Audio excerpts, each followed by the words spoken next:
Okay. Hello, everyone. This is Jeffrey Geisner for the Obligations of Memory podcast for the Jewish Culture and Holocaust Remembrance Group on Facebook and YouTube video. I'm here with Elvira Groezinger, and Elvira was born in 1947 in Poland and as a child of Holocaust survivors. She grew up in Israel, received her BA from the Hebrew University in Jerusalem in English and in French literatures and Jewish history and the history of the arts.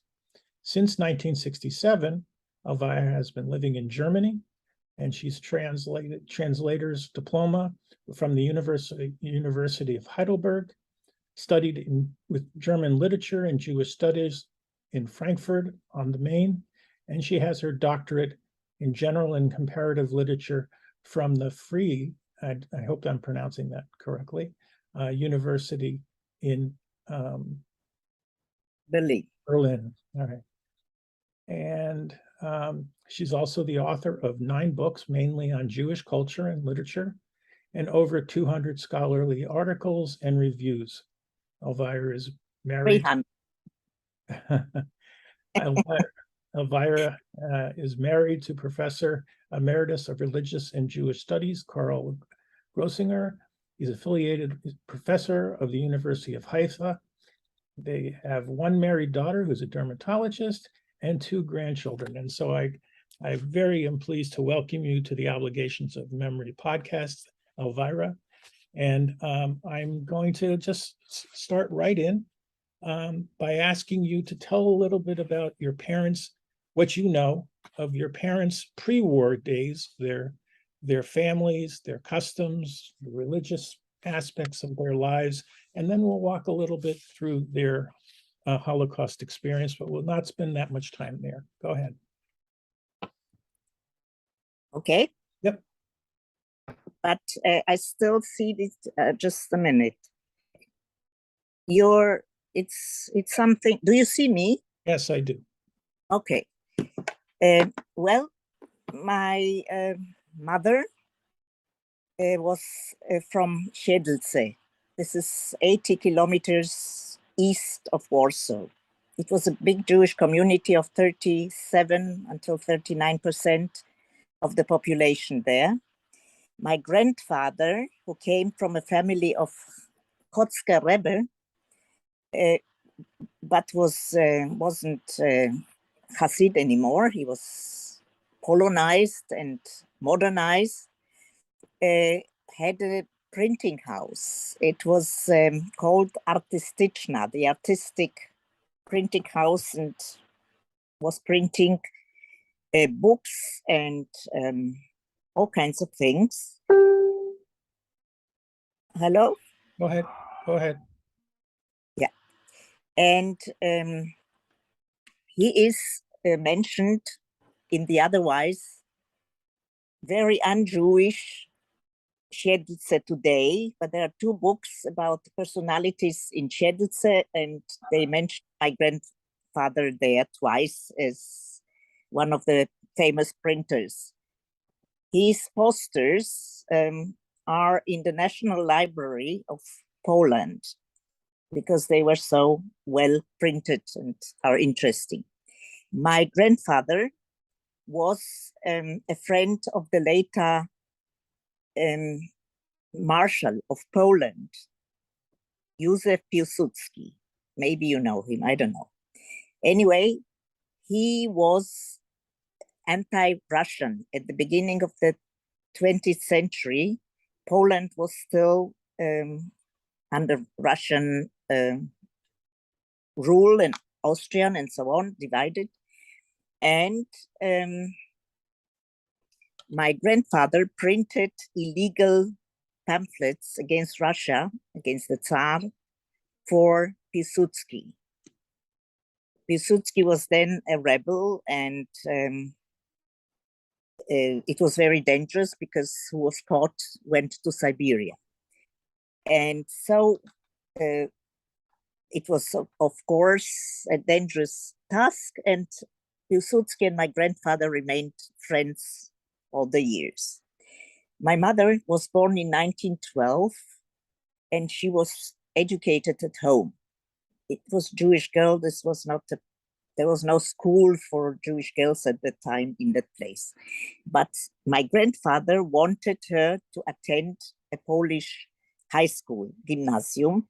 There was a Catholic elite school which did not accept Jewish girls. It was for girls only, but no Jewish girls were accepted.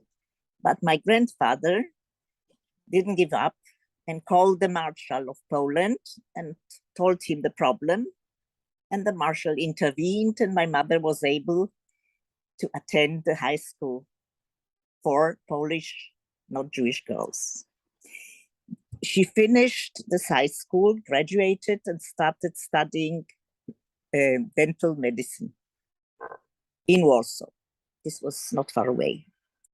And this is very important because it saved her life during the war. She finished her studies just before the war broke out, and she was treating Germans and everybody under the false name of Lipska. Her name was really Lichtenbach, but she was Lipska Maria, had a little blonde hair, and she didn't look that Jewish anymore. So she could survive, and she married my father, whom she met during her studies. My father was studying medicine in Warsaw as well, and they got married after the beginning of the war. And my father had to hide because he was very dark after him. I was after him. And he was circumcised, and it was just too dangerous for him to be outside. So he had to hide the whole time. And my mother was working in different places where they always changed the place, the hiding place they were in. And so she practically dragged him over the years. Where was he hiding, Elvira? He was hiding in different houses of people who were helpful. Mm-hmm. They had the room, an apartment. My mother is a doctor, and he was just hiding there. And was he being helped by non-Jews, or was he being hidden by Poles, by Germans, Volksdeutsche? These were there was a woman whose Polish husband, she was a German national, and they were supposed to go back to the Reich. Hitler said all the Germans should leave Poland and go home to Germany. She didn't want to because she was married to a Polish professor. And the first thing the Germans did when they came into a city, they caught the intelligentsia and shot them. So her husband was one of the executed at the beginning, and she hated the Germans. So she hid my parents for a while. And but her brother, it was one of the few stories I heard from a friend of my mother, because my parents never talked about it. Her brother was in the SS, and he was helping his sister without knowing that the people who lived in her place were Jewish. My father never showed up, but my mother was there, and another Jewish woman who was pregnant was there. And so all of them had happy evenings with the SS, drinking, laughing. And my mother, she never laughed again naturally. It was always some kind of acting. You know, it was natural laughter. I didn't understand it at the beginning, but then I understood it. She was always playing a role. And this German brother, this Esmond, he brought over his comrades. They were all drunk, and they were looking for the Jews in the closet. it was fun. They were just making fun, and they said they're going to look for Jews hiding. It was not funny, but of course everybody laughed. And the problem was the pregnant friend of my mother's and of the other lady.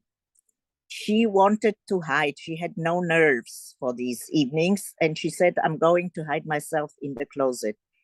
And my mother and the other lady said, "No, never hide. You have to stay there and play a role." And the first thing they did, open a closet, and she wasn't there. So this was one of the times when their life was saved, and by chance. And I think that's why I heard about it. So Otherwise, I know very little about their stages during the war, but my parents were for a short time in the ghetto in Warsaw.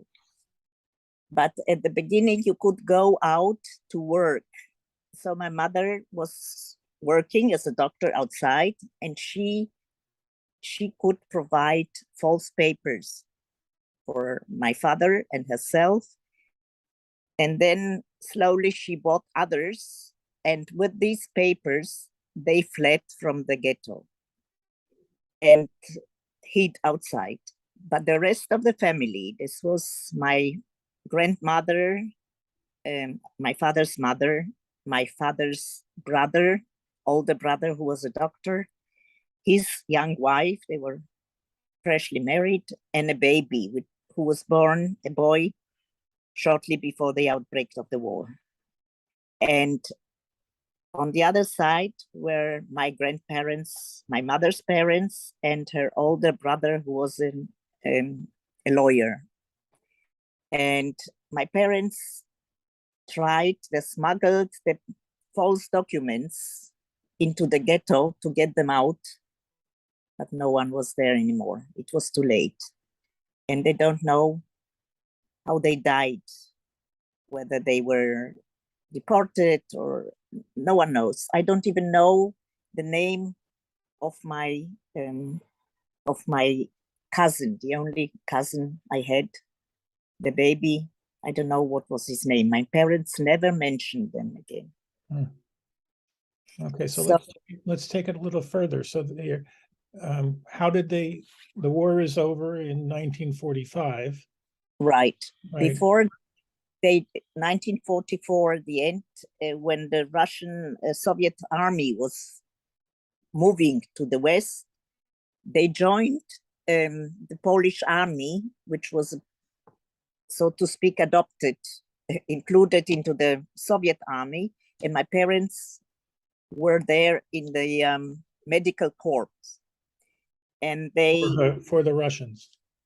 No, Poles. This was the Polish army. Okay.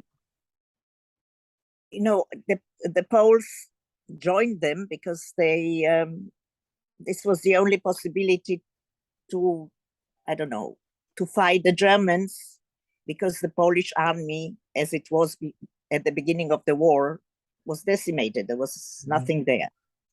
So it's a Polish division called Polish Army in the Soviet army. And my parents came almost to Berlin as doctors, and then the war was at the end, and they returned to Poland to look for the family they hoped to find, the relatives. Otherwise, they wouldn't have returned, but they hoped that there's someone left. And they looked for them via Red Cross and so on, but didn't find anybody. And then they were forced, my parents, to, it was Lower Silesia. Lower Silesia was German, but the Germans were thrown out from there by the Polish authorities at the Treaty of Peace, and the Germans had to leave, and the Poles had to leave from East Poland, which is now Ukraine, Lemberg and all this, Galicia. They were deported to Lower Silesia, and my parents, together with other Jews who survived, many of them who came with the army from the West, this was behind the border, they were, so to speak, forced to organize the medical system in Lower Silesia. It was not destroyed, the city where I was born. It is Hirschberg in the mountains, in Riesengebirge it is called. It was a very nice place, and there were houses and so on. And my parents organized this medical service, and then they wanted to leave Poland because they saw there's nothing there and it was not the place to stay. But the Poles didn't let them out anymore. And you know, there were pogroms, Kielce, maybe you know it, and so on. The atmosphere was not good, but they didn't manage to leave anymore. And so this is 1947, right? 1946, 47, and then I was born, and my parents worked there in the hospitals, or well, my mother was a dentist, my father finished his studies and was a dermatologist. He didn't finish his studies before the war. He was 5 years younger than my mother. And so they were always writing letters to the government to let them go, because they had cousins who survived by the war in Russia, or before the war when they emigrated to France, to Australia, to the US, and they wanted to join them in Israel, but they were not allowed to go. But then in 1956 and 57 was an anti-Semitic campaign in Poland, Gomulka, maybe you know it, and they were allowed to leave. And so we emigrated the end of December 1957 to Israel. So you were 10 years old. I was 10 years old, and this is where I grew up.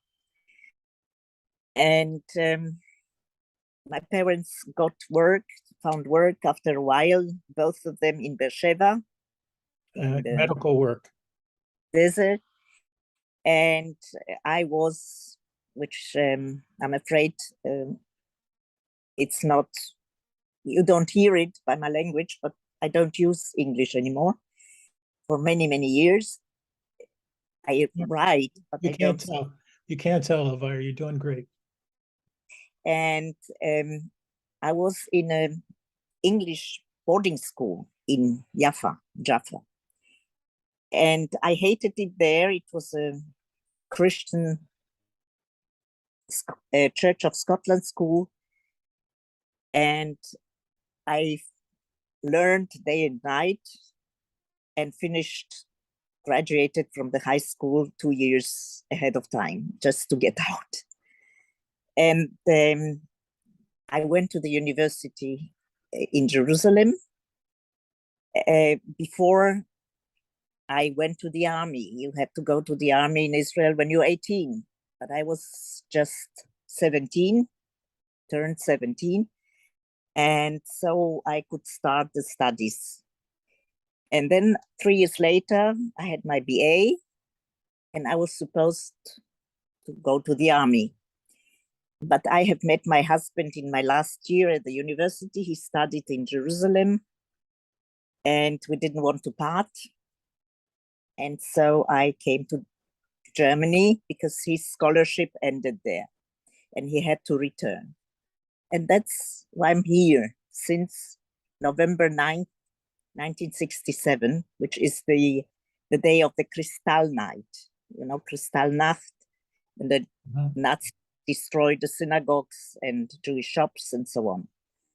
And when I came here on that date, I swore to myself that I will never stop fighting against anti-Semitism and never stopped fighting anti-Israelis. And this is going on. The fight is still today. I understand. So let me take you a little bit backwards, and I'm going to ask you some questions about growing up with your survivor parents. Now, you also you just told us that they never spoke to you about their experiences. That marries my parents were both survivors also, mom from Auschwitz and my father from at 16 he escaped Nazi Germany in Berlin. So we have some underlying threads here. He went from he was born in Stuttgart in 1921, and he escaped on the last Hadassah Aliot kinder transport at age 15 out of Berlin. And he traveled with 100 other teenagers from Berlin to Italy, and on a ship Galilee to Port Haifa, and then he lived on Kibbutz Yagor for that period of time. So, I know it. And my parents actually, my mom was liberated from Auschwitz, went back to Košice, Czechoslovakia, and then eventually came to Israel as well, but she got denied 2,000. She was on a boat with 2,000 other immigrants, and they were denied access by the British in 1947. And she then had to spend a year in Cyprus. And so she eventually came to Tel Aviv because she had a cousin in Tel Aviv. But coming back to your side, your parents didn't speak, like my parents never spoke. So growing up in their home, what was it like for you? And you said you were an only child, right? Yeah. Okay, so what was it like for you growing up in a survivor's home? I always felt different. First of all, I was the darkest child in the whole city. And I didn't know that I'm Jewish, but I knew I'm different. And my parents, they had false papers, false documents. And when I was asked in school what was my mother's maiden name, for instance, so I asked my mother, what was your maiden name? What did she tell me? Lipska. All these lies they were used to during 6 years or 5 years, 6 years, she just continued to use. I didn't know my grandparents' names, real names. I didn't know my mother's history. I didn't know anything. And whenever I asked, why don't I have a brother or a sister like everybody else? There was silence. I was too little to understand. Why don't I have a grandmother or a grandfather like everybody else? No uncles, no aunts. They were just, you could see that they became like a stone. They were so tense. Do you think their trauma that they faced was the reason why they didn't acknowledge even in Israel that they were Jewish? When they went to Israel, of course, this changed. But in Poland, they never told me. You know how I found out that I'm Jewish? I went to my best friend, who was a Catholic, and her mother was an anti-Semite, a bad woman. Her father was very nice. I don't know if he was not Jewish, a little bit at least, but he was very kind to me. But her mother hated me. And then I didn't know that we were going to Israel.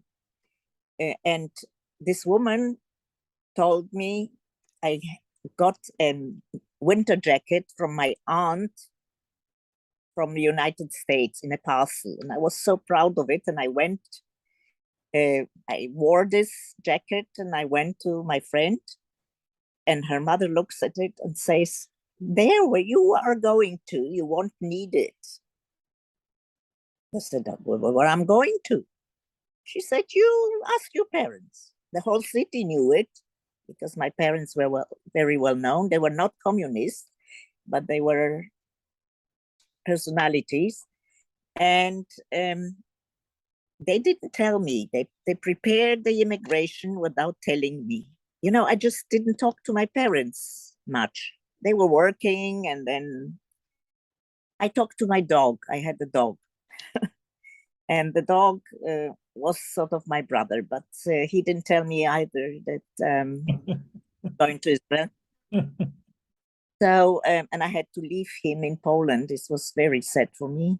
It was like a little bit of death, you know. Yeah. So I asked my parents when I came home, listen, what is it all about? I don't understand. And then they told me, and they showed me a catalog from Sochnut, from Jewish Agency, where children are eating oranges and dancing in the sun and happy, you know, horror. And I was really happy. I said, oh, great. That's where we're going to. And the whole problem was somehow not there anymore. I don't know why my parents kept secrets from me all the time. When we went to Israel, we had no apartment. We were in a tzrif, in a barrack, you know, so such a hut on the seaside, on the shore of Nahariya. There was no light, no electricity, no water, but we had, each one of us got 1 kilogram, 2 pounds of oranges as a welcome gift. So we were walking on the beach and eating oranges all day. And then my parents decided to go to Tel Aviv, where our family was, and their cousins.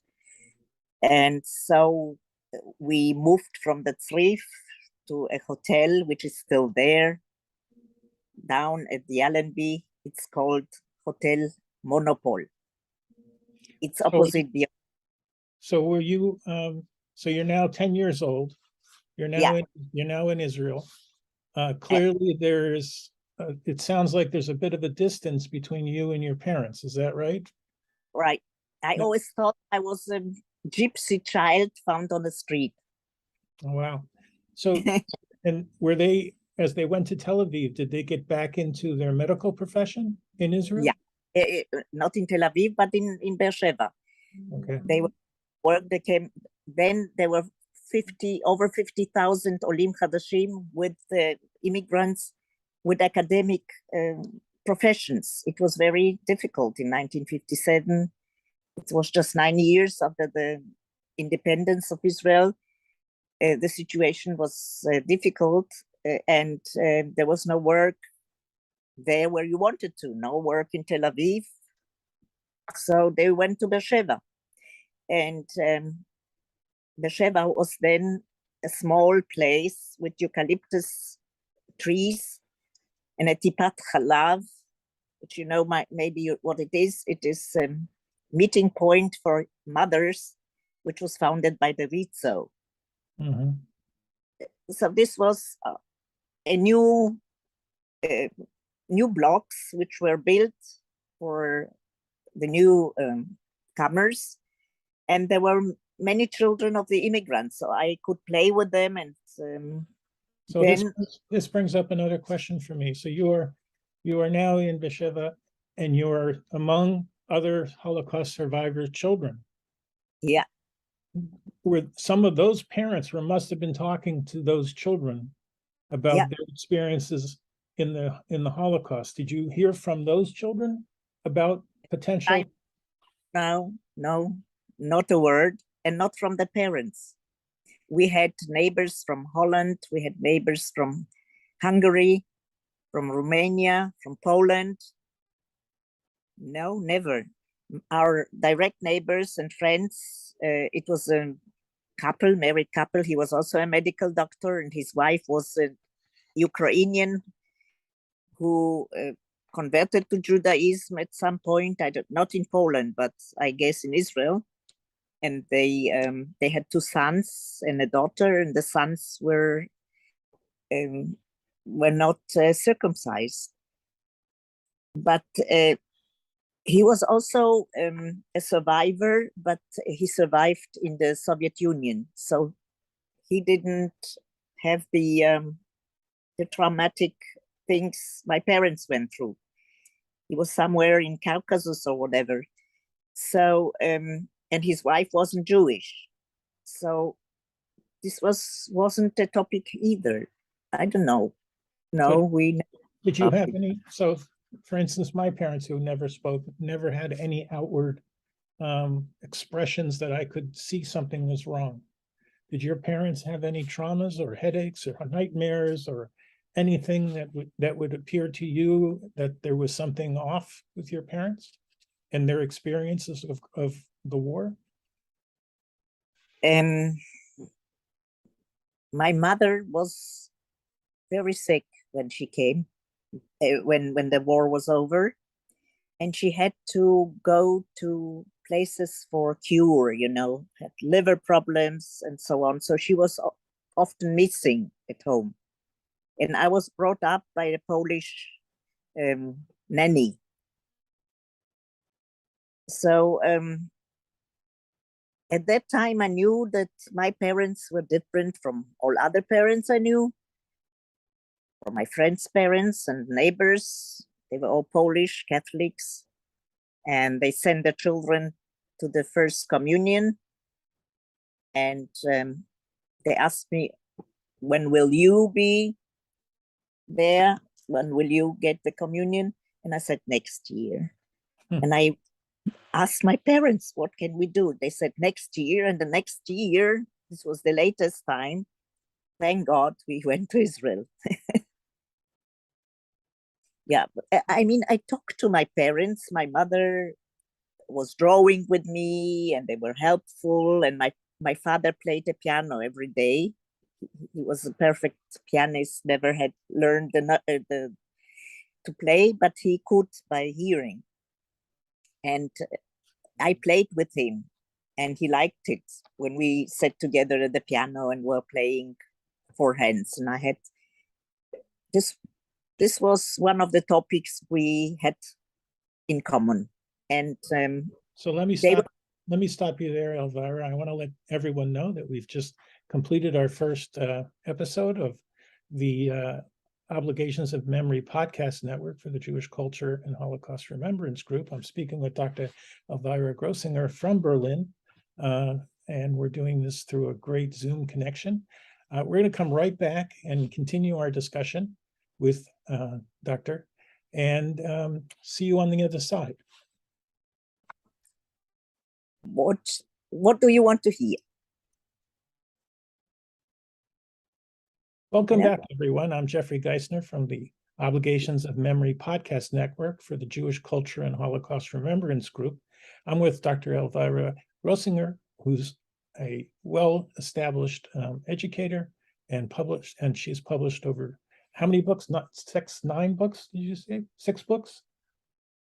9 books. Right. And we're talking about Elvira's opportunities of going from Poland as a child of age 10 to Israel, where she then grew up from 10 and went to the university. So let's talk about your university days. And you decided to leave. Were you still living at home, or were you living outside of the home?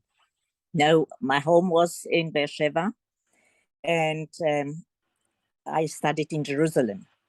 And it was before the 6-day war, and it was a long travel of over 2 hours by bus every week, or almost every week. I went home for the weekend. So when you decided to go to the university, that was the first time you were leaving home. And what was it like for you to leave home, and for your parents to leave home? No, I was in all the years in the boarding school. Ah, that's right. The age of 11 to 16. And so I was used to not living at home. Okay. But my father got sick at the time. When he was 42, just shortly after we arrived, he got a bladder cancer and he died at the age of 49. Oh, sorry. So I came home every day and we talked, and it was a time when we got closer to each other. But there was no way to get behind their history in the wartime. Never. There was a wall which I could not And how did your mother deal with the loss of of your father? Very hard. He was the love of her life. He was very good looking. He was always in the middle of the society where they lived. When my parents lived, was a holiday resort in the mountains for Polish artists and writers who spent their holidays there. And they met in my parents' house. We had a house, and we had sort of a salon. My parents had them all, and they took pictures with me, and they loved me very much. They gave me their books, and they read me their stories, and they painted little things for me. So I was a little princess when we had guests. I don't know what they talked about because I was a child who had to go out when the grown-ups were there. So how many languages do you speak? 6. Which are? Polish, Hebrew, well, English, you hear me, French, Yiddish, and German. Very nice. So I can't compete with you. The only language I know is English, so sorry. But let me ask you, so what was it like to go to the university? Obviously, to be an intellectual, you're studying and you're meeting other people who, again, are in Israel, who have the Holocaust in their background. Are you talking about the Holocaust when you were studying with your friends at the University of Jerusalem? Not really, because we were young people. We wanted to learn, and it was a very, very hard learning. I had 35 hours of courses every week, and we wrote tests all the time and papers and so on. We had no time to deal with the past. We were happy about the present. We were going to theater, and we were an international group. There were American students, and my friends, we lived together. We studied everything from the first day we met at the university. 4 girls, one, her mother and her father were from Lithuania, and her mother was a nurse, and they were also with the Red Army in Berlin. They didn't survive a camp or ghetto or something. They were also a little bit younger than my parents, and my friend, who is still my friend, we kept on for now. I came here 67, 55 years. We're meeting every time I'm in Israel, and she's been here and so on. Her parents also came to Israel just after the war in 45, Aliyah Bet, the illegal Aliyah, and were sent by the British to Italy. That's where my friend was born. So we always were joking, my Italian friend. This is the only thing we talked about the war. This was why her parents came to Israel at the time. And another one came together with me from Romania.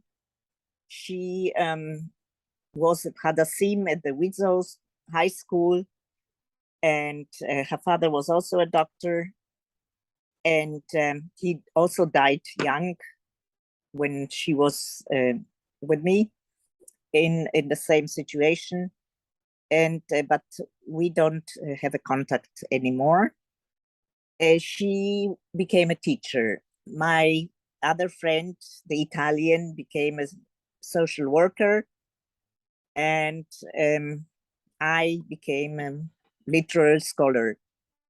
So we had 3 different careers, and the 4th girl was from the same little town, Kiryat Chaim, near Haifa, and as my friend, and she was born in Israel already. So her parents were from before the war in Palestine, and they had no reason to talk about the traumas. Right. So we're for everyone listening, we're in somewhere around 1965, 1966. Is that correct? yeah, and 64 to 67 Right. was Can you when give us a little bit of a landscape what Israel is like during this time? And we also, you mentioned that you're leading up to the 1967 war. So what was the environment to live in Israel like during this time? um, it was very Zionistic. You know, we were dancing every year at the Yom Ha'atzmaut, at the Independence Day on the streets, and we were singing the songs, and it was a home, and it was a problematic home because the Arabs have always committed terror acts. There were always some tensions of political kind on the borders, and in 1967, when the war was nearing, this was the first time I got into panic. My father was dead already. That it's going to be a Shoah. If the Arabs come, they will murder us. So I was facing death, which I kept in my mind, which my parents went through and survived. They also survived, by the way. They were. This is something I want to tell you because that's why I'm able to live in Germany, you know, as a child of survivors, because my parents had met some Germans who were very helpful and very okay. They were deported to the Gestapo by a Polish Schmalzownik. Schmalzownik, probably know, were those who caught Jews or Jewish looking people on the street, and if you didn't pay, they handed you in to the Gestapo. And this is what happened to my parents when they were changing their hiding places. And this man went to the Gestapo and said, that's Jews, they spoke Yiddish. And my father never spoke Yiddish, he could not speak Yiddish. My father is a baron, an Austrian baron, a nobility, which spoke French at home and German on the street, and not Yiddish. And so they would never speak Yiddish between them, you know, on the street in Poland, fearing danger, never. And interestingly enough, my birth name is Weisberg, Baron von Weisberg. I'm a baroness, if Austria would have it, but it was abolished in 1918. And the Gestapo man was very cultivated and had the same name. And they talked to my parents, and they were talking about literature and music and so on. And he arrested the man who reported them, because he said, these people are never Jews. Maybe he knew, he didn't want to do anything. They understood each other. And this is one of the episodes, incidents, which my parents told me about. Well, and it's a fabulous, thank you so much for sharing that, because it brings reality to a touching point. We so hate and think about Germans always in the most negative light. So it is nice to hear a story that you've just shared. So I want to take you a little bit forward. You talked about, you were worried about the show. It's very interesting. My parents who got married in 1950 in Tel Aviv, but they decided to leave Israel because they didn't want to. My father was fought in the war of 1948, and they didn't want to bring us or bring their children up in the constant threat of war.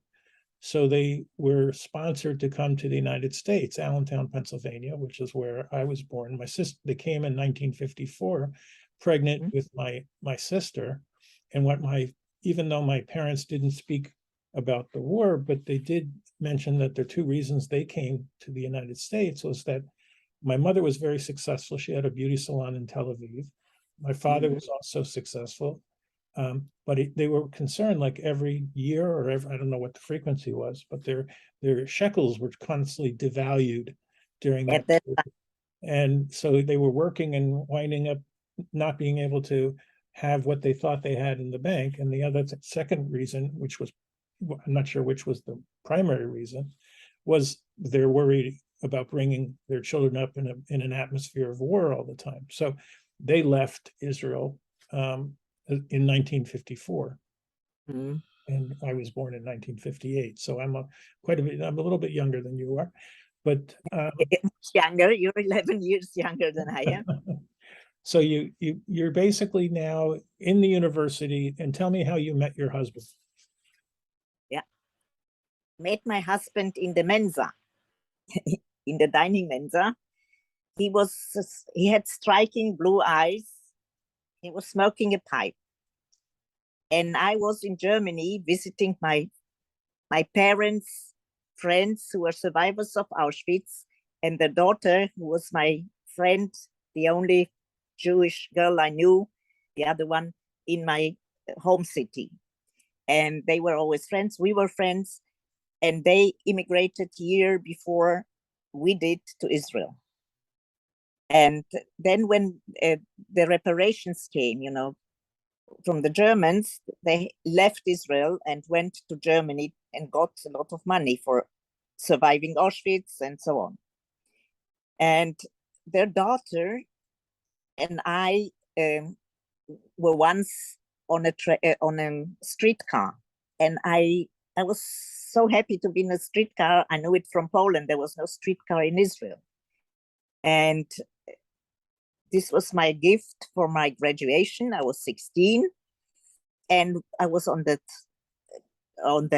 streetcar and talked English to my girlfriend because we didn't want to speak Polish. And I didn't know that the streetcar can suddenly stop. I forgot it already. And so I sort of fell over a woman who was holding flowers in her hand, and the flowers fell down on the floor, and I picked them up and I said, "Excuse me." And she started screaming, "Those foreigners," really hateful. And I said, "Excuse me, never think I did nothing wrong." So I left Germany after 1 month. It was summer holiday. And I said, "Never again." And then I saw this man, and well, he was a German, and the never again changed into yes, again. And what year are you now? I'm now in Berlin. But what year?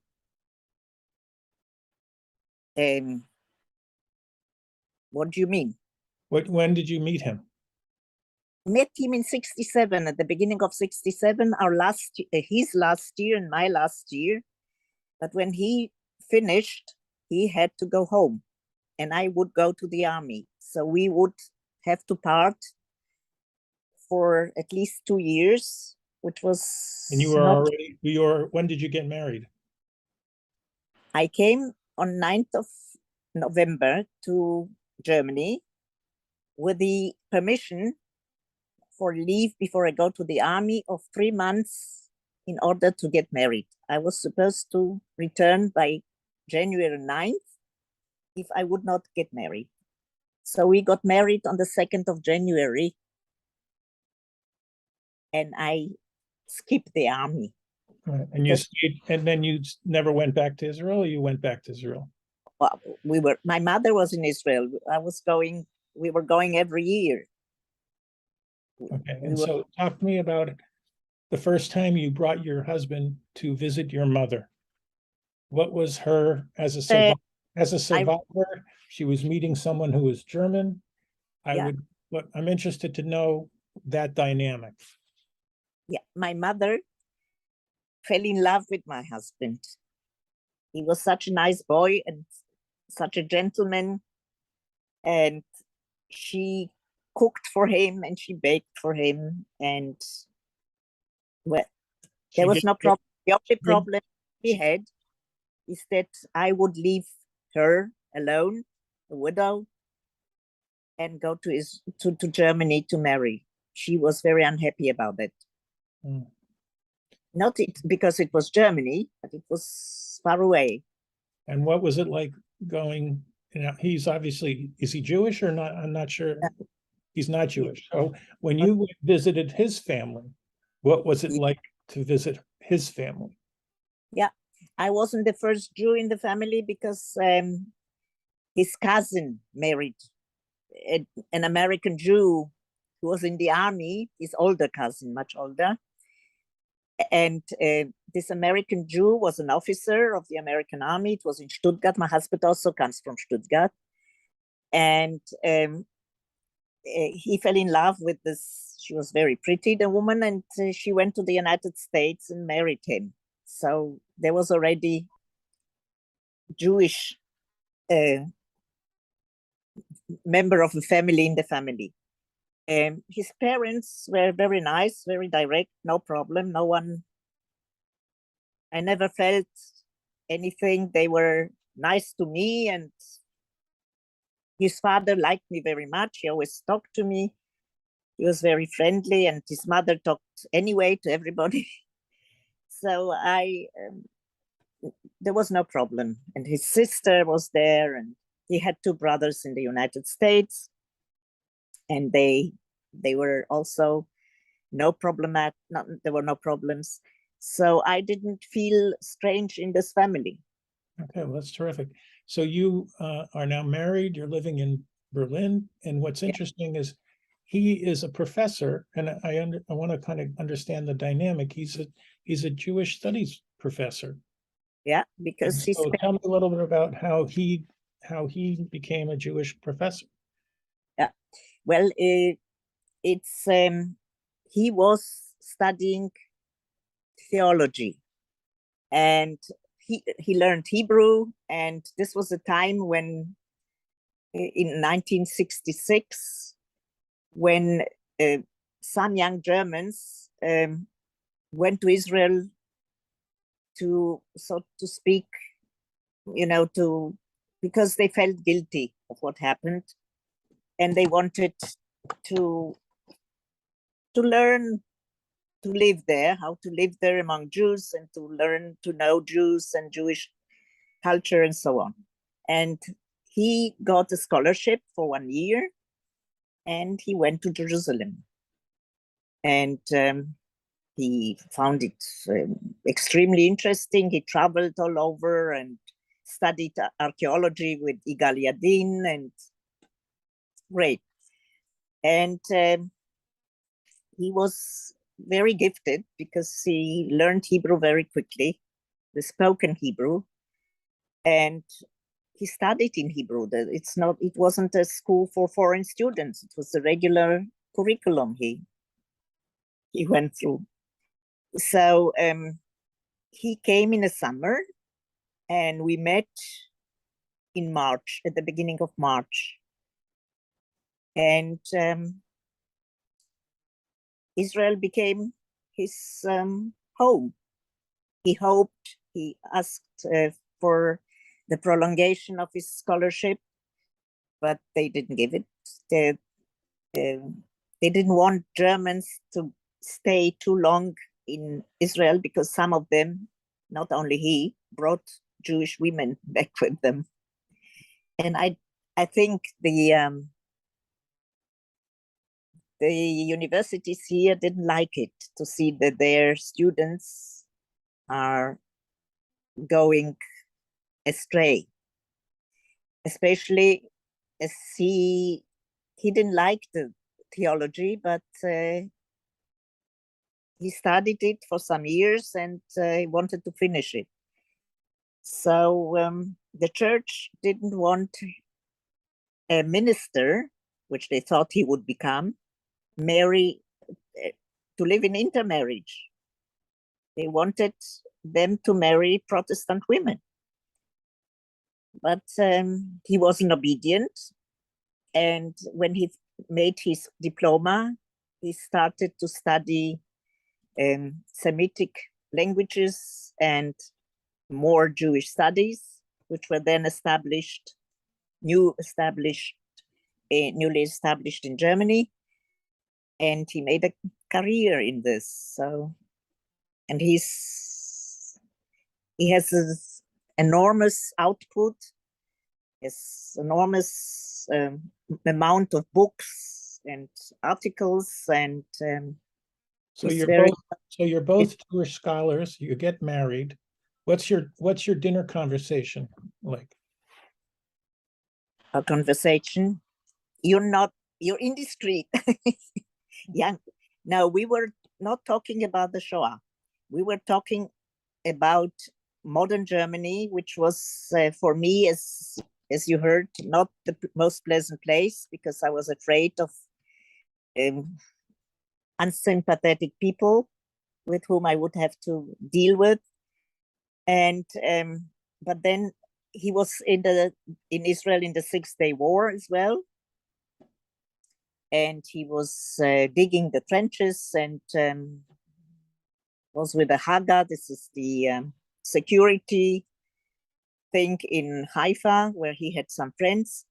And I was in Beersheba in the hospital. And when we met after the war, we didn't know we would survive and Israel would survive. It was clear to us that we're going to stay together. And I would go to Germany because we couldn't marry in Israel. It was an intermarriage, religious, only a chuppah. And I didn't want him to convert because he would never want me to convert. So how long have you been married? Pardon? How long have you been married? Now, Yeah. I'll be married in January for 55 years. Mazel tov. That's terrific. And yeah, I'm going to sort of lead you now to what was it like to go back and live in Germany? I have my own set of experiences. When I graduated from the university here, my parents gave me a trip, a summer trip, 3 months, all expenses paid, to go visit Europe. And I have a first cousin from my mother's side, whose mother was a survivor from Auschwitz, from Košice, Czechoslovakia. He escaped. Russians came in 1967, and he moved to 1967, and then he moved to Aachen, Germany. Oh, right he on fled. He fled. He escaped, and he moved to Aachen because it was very close to the Belgian border. So he also was traumatized, and he wanted to be one step or one foot in both places. So if he needed to, he could leave. So what was it like as a Jewish woman coming from Israel? And you came in 1967, right around 67, 68, 69.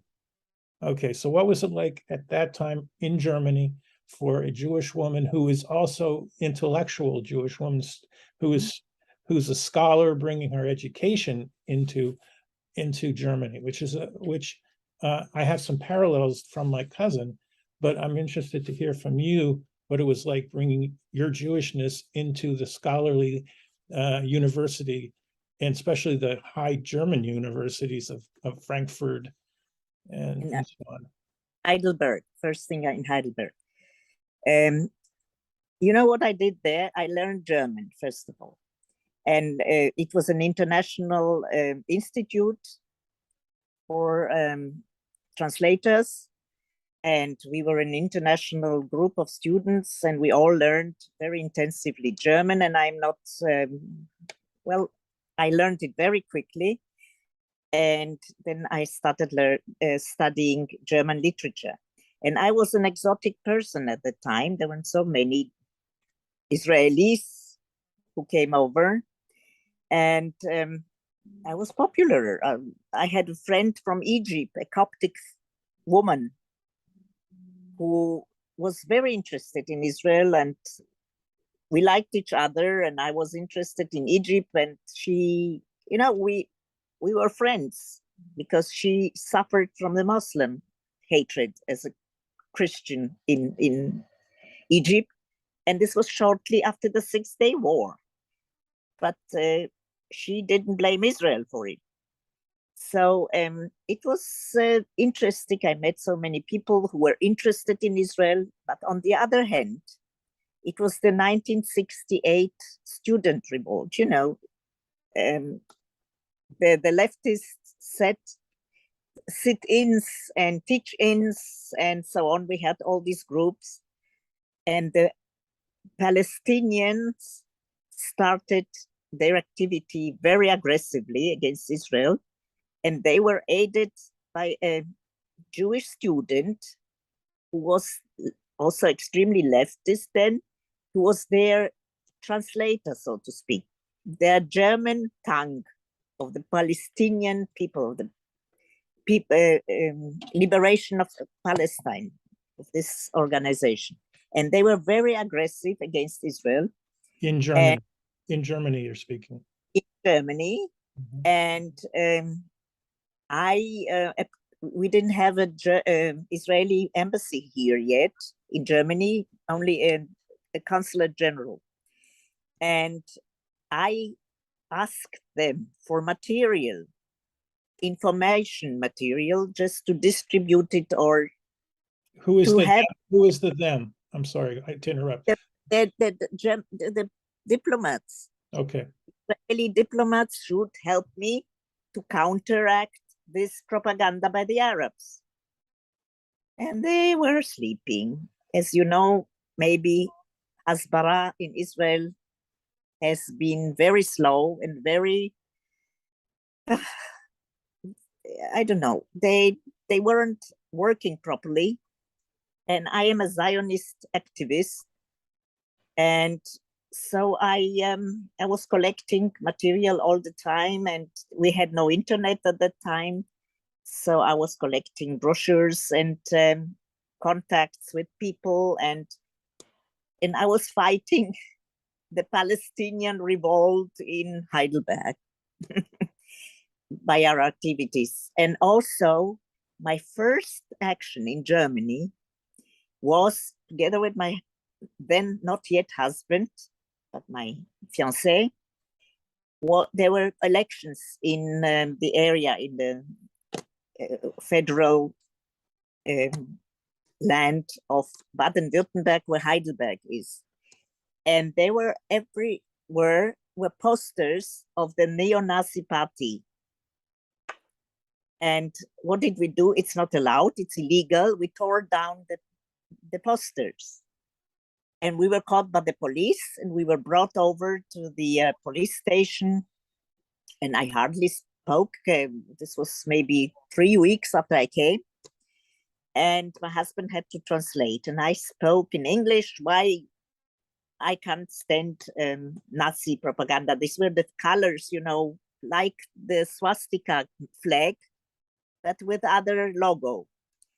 And the policemen didn't understand really what the matter was, and but they had to do something. So they asked the police president, who was upstairs in his office, what to do. And he said, let them come. So we came there. There was a gentleman, and I spoke English to him, and my husband at times translated. He was very interested, and then suddenly he smiled so awkward, unsympathetic. And I told him, I'm a very aggressive person in this case. I told him, I don't see any reason for laughing or smiling. And he said, no, I'm a victim of Nazi, during the war of the Nazis. I'm also a victim, it's all right. And he sent us out without any punishment, anything. We were just free. Okay. The Nazi party got 10% in the federal place in this country, 10% in the parliament. It was a lot. So our action of tearing down the posters didn't really bring much. And okay, I had no problems at that time yet, not only with Arabs, not with the Nazis.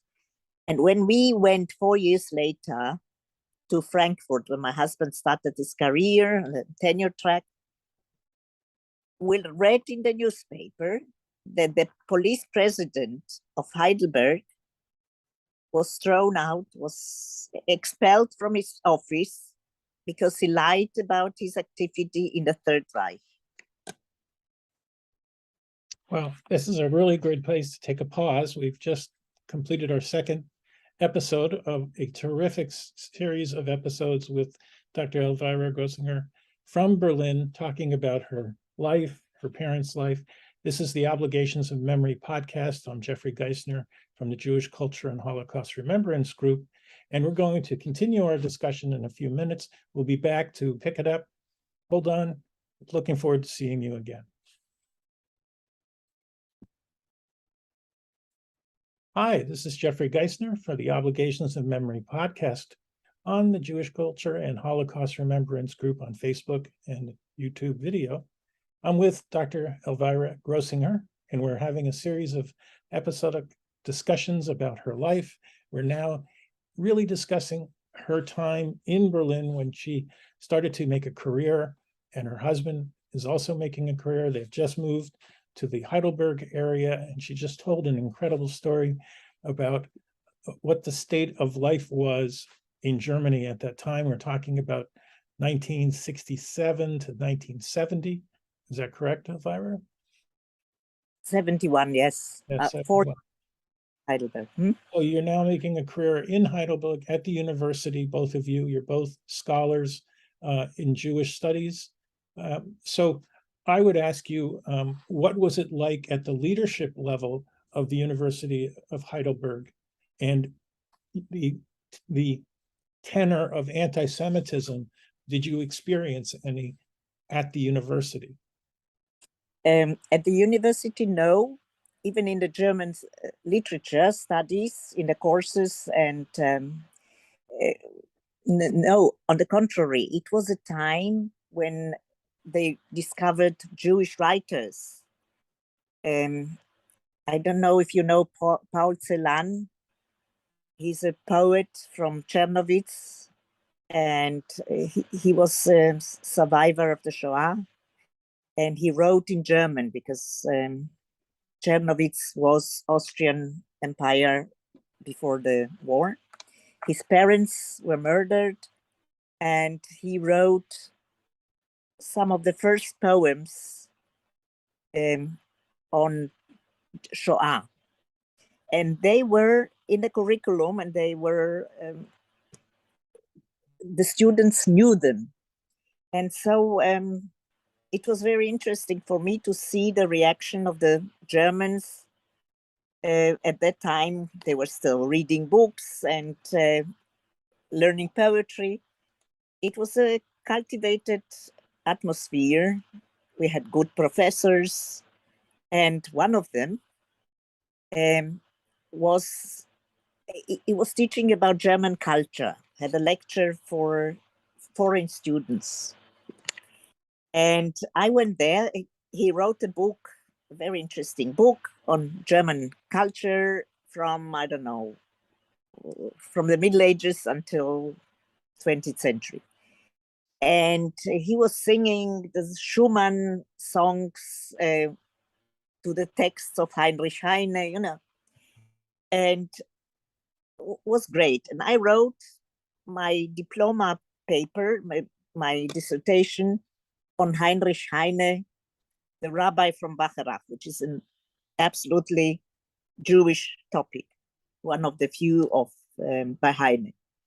And I got an A from this professor. And I was very happy. And then also much later, I discovered that when I already could make the research on internet, that he was the rector of the University of Lüttich in Belgium during the occupation. He was a Nazi appointed head of the university. So how did that make you feel? Well, I learned a lot from him. And I think still that my dissertation was excellent. But I was irritated because he was so cultivated. He knew so much. He spoke languages and, he was a fascinating person. I never read about any atrocities he might have, I don't know, committed, but the fact that he was in a Nazi in Belgium, an occupant, was a shock. So let me, when I visited on my trip in 1980 to many places, my cousin took me around to all the major areas, Frankfurt, Berlin, we went to Aachen, and the thing that I was noticing more than anything else was the older people sitting on the bench. And I constantly couldn't get it out of my head to say, what were they doing during the war? So I'm going to ask you that same question. And now, obviously, that demographic has passed on at this point, or they're certainly in their 90s, or they're no longer sitting on a bench. But you came in 1970, and it had to be, wherever you went, there had to be a question as to a native German, what did you do? So how did you reconcile that being a Jew in Germany? Absolutely. I was brought up to be very polite, to get up when all the people enter a streetcar or a bus and leave them the place. I never did it anymore because I said I will never stand up to an older German person, and make him sit and me stand as a Jew. I don't know what he did during the war. It was in my head. So I know exactly what you mean. I would never be able to work in an old people's homes, although they are much younger. They were not Nazis anymore. People my age are born after the war, and if they were 10 years older, 85, they were children during the war. So they are not perpetrators.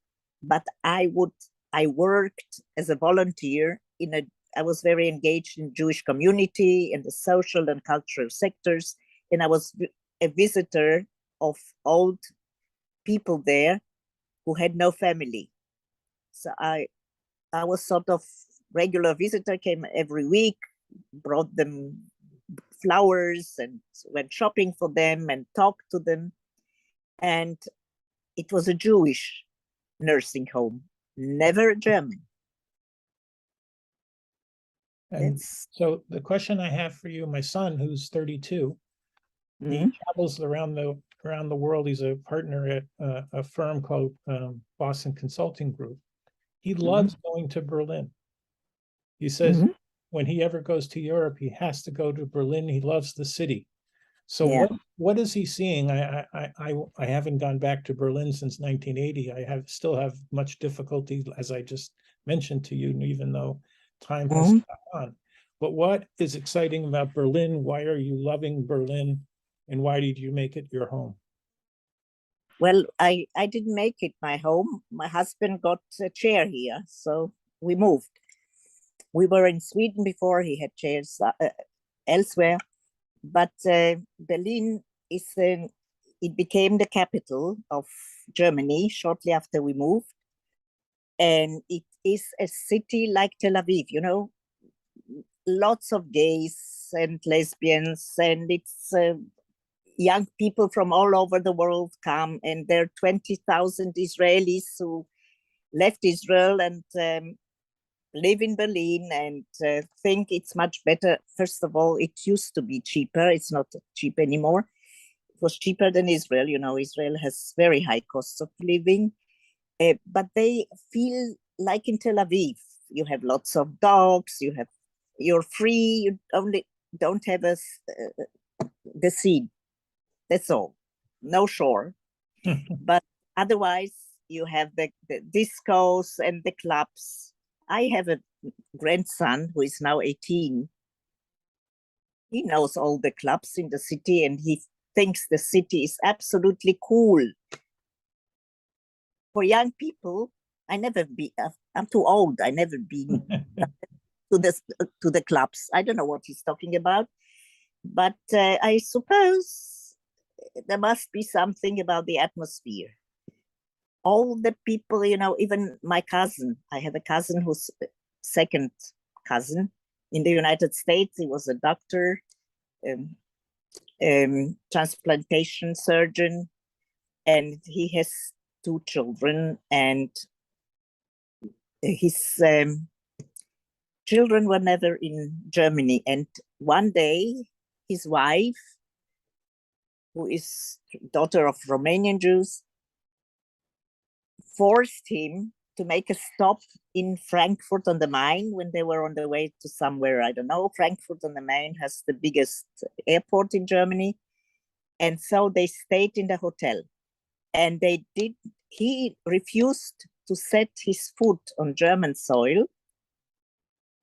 He's a child survivor. And we came to the hotel to visit him.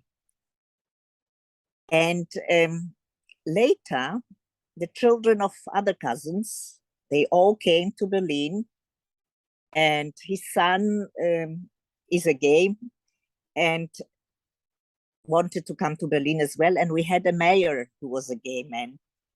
And so, you know, I just told him, don't worry. It's an open city. He can come and he'll meet here all the Israelis, all the Americans, all the Jews. We have 200 Jews in Germany, 200,000, but as I say, 30,000 Jews in Berlin, among them over 20,000 Israelis. He will feel at home. And that's how it was. You know, I have, to learn my parents' story, I've watched many, many Holocaust films, and I'm afraid to even tell you, I've watched over 500 Holocaust films. And there's a film called Back to the Fatherland, which is all about young Israelis who are upset with the lack of a 2-state solution, deciding to give up on Israel, and they're all coming to Berlin or to Germany. And it was a very interesting movie. You can watch it on, I don't know whether it's available in Berlin and on Amazon Prime, but it is a very interesting movie to watch how the young people, many of them, are migrating out of Israel. You're speaking right to that cluster of demographics, and that's it. So I want to kind of segue. We're coming close to the end of our 3rd episode. Tell me about, do you feel you have inherited any traumas from your parents? And if your children, who are all adults now, right? You have one daughter who's a dermatologist, obviously followed your parents' medical footsteps. My father, but she didn't know him. Okay. All right. So how do you see yourself? Is there any trauma that you can identify from your parents in you? And can you identify how you transferred any of that trauma into your daughter? Yeah. My daughter is a very healthy person psychologically, fortunately. But she always made a reproach. She reproached me for having been an overprotective mother. And that's right. I'm a typically Jewish mother and grandmother. I'm worrying about my children, my family all the time, never about myself. I don't care. I would like to live, and I hope I will live for much longer. But it's just the fear that something might happen. I think it is a trauma which I got from my parents and which I gave on to her, but against which she is defending herself. She doesn't want to follow the line, you know.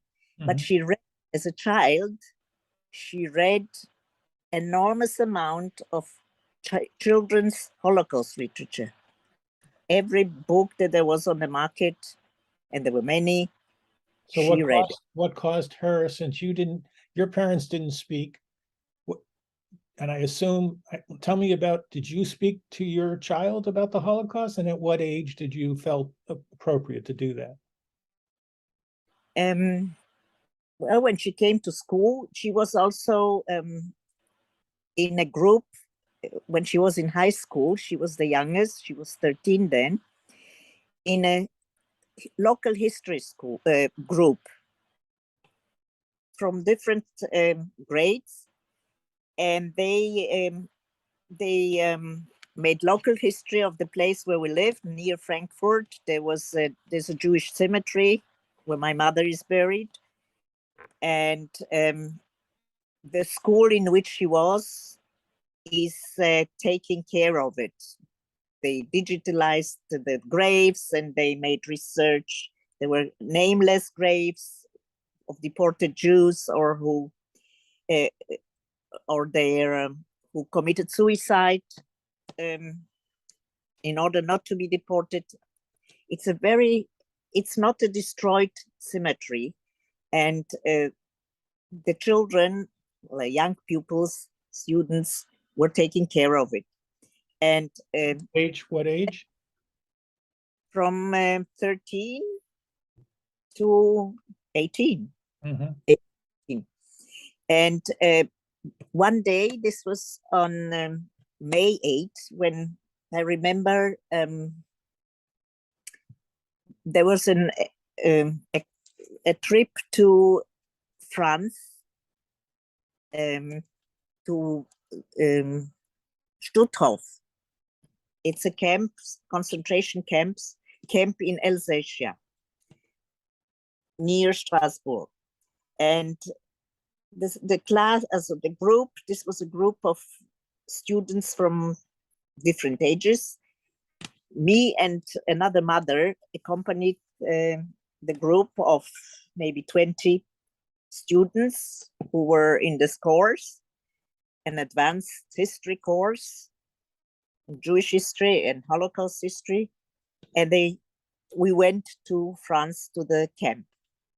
And this was, on the way, the teenager was singing, making jokes, and we arrived there. It's up on the mountain, beautiful view, and it's a little Auschwitz with crematoriums and terrible. And they became very quiet and shocked.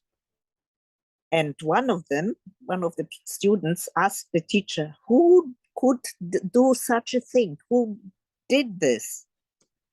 And the teacher said, the barbarians.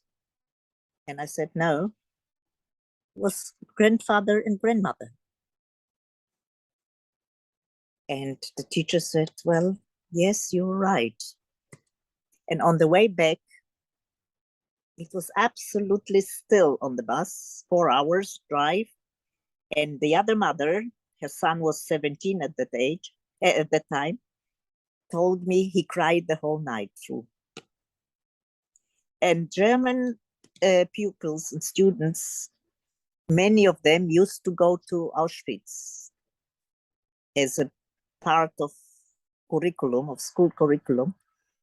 And it impressed them very much. I think it's necessary that they see what what was done by their ancestors. Now you said that they used to go. Was that a misquote, or that they were It's still going? not there anymore. And I know many of my age, more or less 70 years old, who as teenager went to Auschwitz with their schools. So I saw, we have a scaling anti-Semitism problem in the United States. Mm-hmm. And I saw that in Berlin, you have a beautiful Holocaust, how to describe it, but there are these granite blocks that are somewhere. Yeah. Okay. But I saw that it was violated with the swastika this last week or so. And so what is the state of, what you're experiencing about anti-Semitism, the rise of the Nazi Party in Berlin today, and the government today? Well, I'm politically active. I know you are, and so I'm giving you an open forum to be able to speak whatever you would like and tell the audience whatever you choose to say.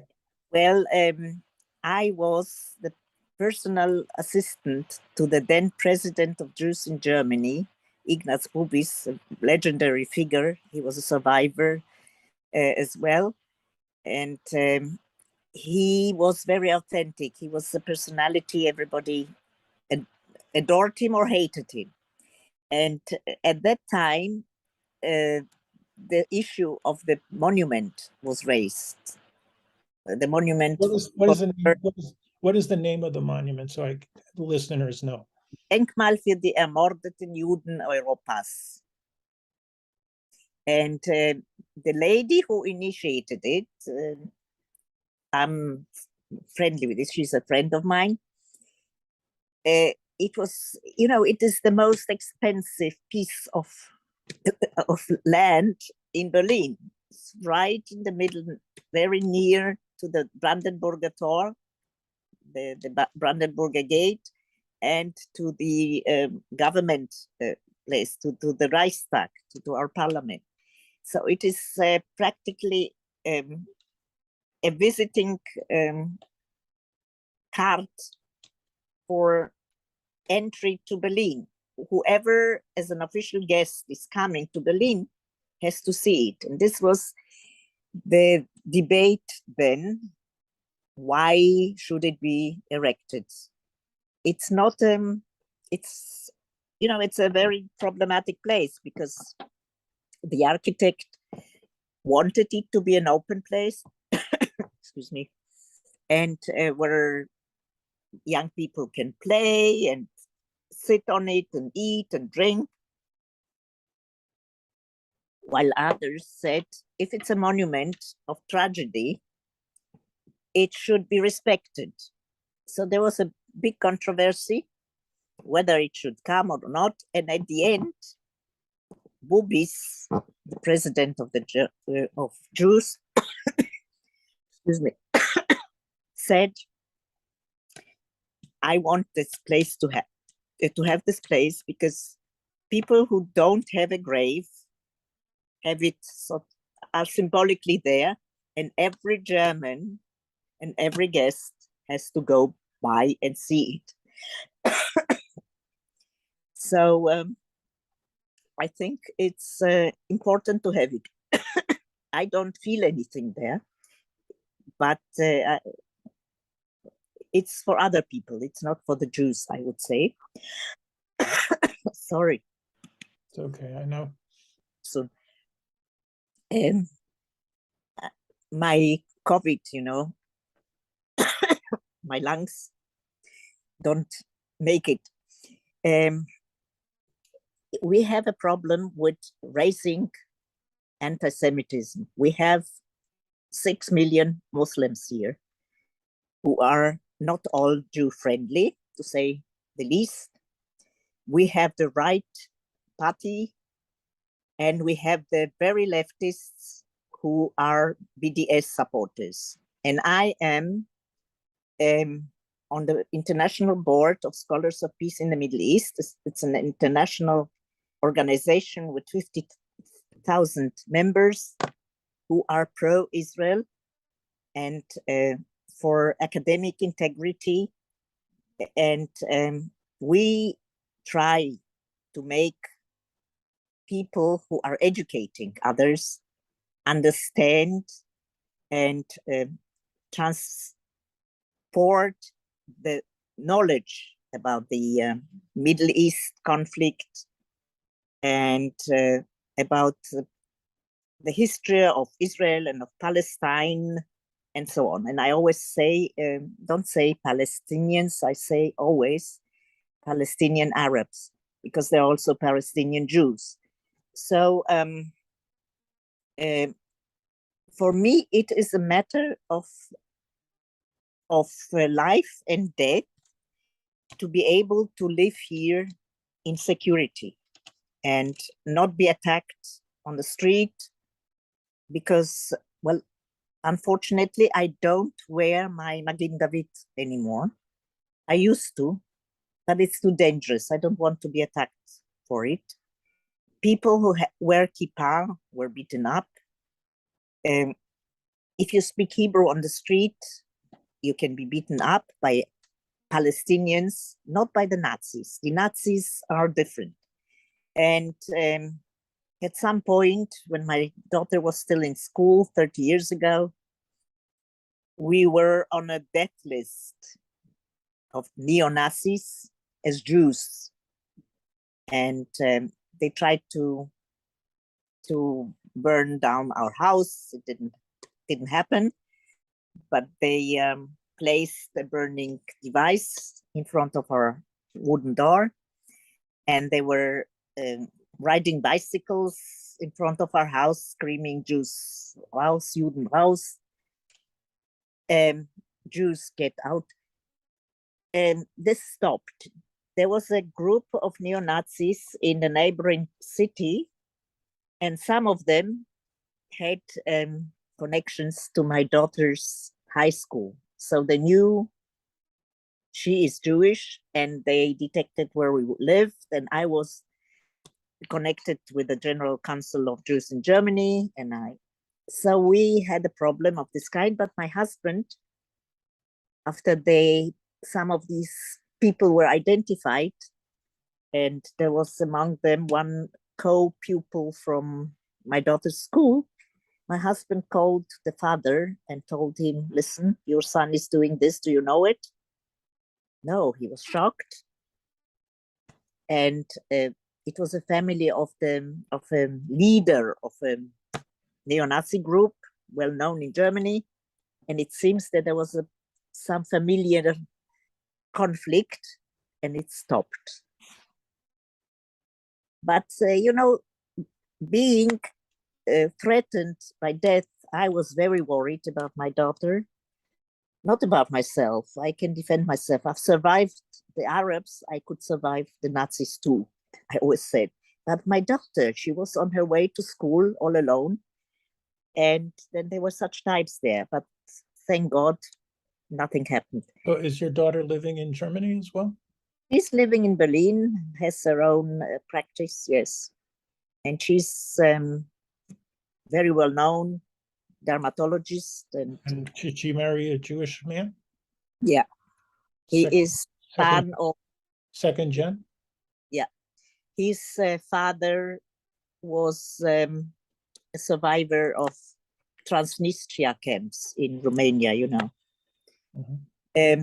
Yeah, he was very traumatized, the father, extremely. So let me ask you, Elvira, we're getting close to the end of our third episode, and I want to leave our interview series with you, but I want to give you an open opportunity to speak about anything that you would like to for our audience. And I know that you're very political, you are very Zionist, you have your heart on your sleeve, as we have seen in the last hour or so. So please take the audience time here to express yourself however you would like. Well, I've always been an optimist, and I always thought, well, things will get better. But in Germany, not just in Germany, I see it on the campuses in the US and whatever happens there, in general, the anti-Semitism is growing again. And in Germany, we even have anti-Semitism commissioners in different institutions and a federal one. It's a new development. What is an anti-Semitism commissioner? Well, it's a person who is politically active to prevent anti-Semitism in the society.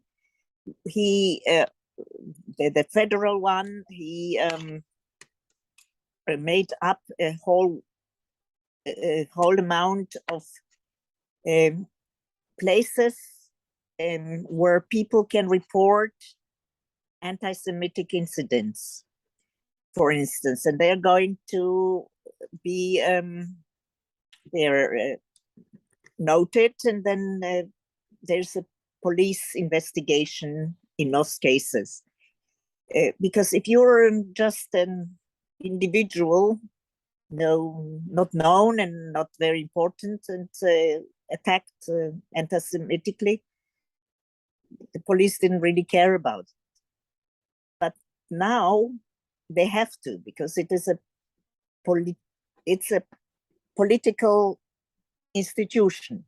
There are commissioners in the police, there are commissioners in the local councils of places, different places, and they organize information events to inform teachers, policemen, lawyers, and judges, and whatever, about groups which are anti-Semitic in this society, about the dangers, about the consequences, and well, we work together, me from Scholars for Peace in the Middle East, and they on information at universities, the academia, because people, as you know, students are militant, and we have more and more Muslim students. We also have more and more Jews who support BDS, and we had, due to the awareness which has come in now, a declaration by the German parliament that BDS is an anti-Semitic movement, and that cities, they are free in doing it, they should not, for instance, give public places for their activities, not in academies, not in schools, not in places which are financed by public money. Private places, you cannot do anything against it. It's free opinion.